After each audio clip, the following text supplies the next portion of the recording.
In the 1920s, the Kingdom of Siam was facing a crisis of sovereignty.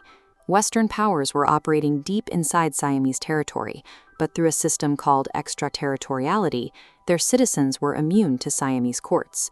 To the West, Siamese law simply wasn't civilized enough to merit respect.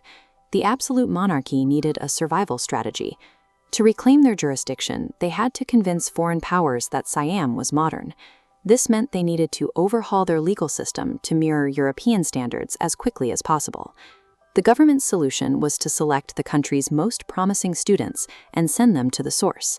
These students were tasked with traveling to Europe, studying their legal codes, and bringing back a framework compatible with Western expectations. The monarchy viewed this as a cosmetic upgrade. They wanted the appearance of modern law to satisfy foreign diplomats, while assuming the underlying structure of absolute power would remain untouched. One of the students chosen for this mission was Pridi Banomyong. The state funded his journey to France, expecting him to return as a technical expert for the crown. The expectations were clear: study the French codes, master the rules of the state, and use that knowledge to serve the king's administrative needs. But the state was sending him into a curriculum that functioned on a different foundation. While the monarchy saw law as a tool for a ruler, the French university system treated it as a product of historical reason. Pridi was about to be exposed to ideas that didn't just explain how laws work, but where the right to rule actually comes from. Pridi arrived in a Paris defined by intense intellectual rigor. The French legal education he entered was a systematic multi-year gauntlet. To earn the bachelier and licencié degrees, students mastered the deep history of legal thought. The first years focused on structural supports: Roman law, political economy, and legal history, a deep dive into how legal systems are built from the ground up. By the time Pridi reached his doctoral studies, he wasn't just a technician. He was being trained to understand how a state justifies its own existence through logic. In these halls, Pridi encountered the Roman concept of ratio scripta, written reason. It is often described as the scripture of the intellect, a system where law is derived from logic rather than the whims of an individual. This logic flow reveals the conflict Pridi saw. In Siam, the law was whatever the ruler decided it was that day.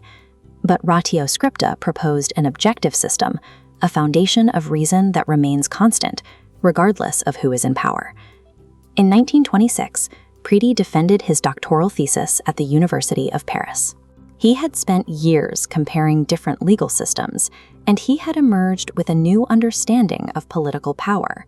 He realized that modernization meant more than changing the clothes the state wears. If a state is to be truly modern, its power must be subordinate to a system of reason and the rights of its people. When Dr. Pridi returned to Siam in 1927, the monarchy was ready to reward him. He was offered a prestigious rank in the bureaucracy and the wealthy, stable life of a high-ranking official. But Pridi could no longer reconcile his education with the reality of Siamese politics.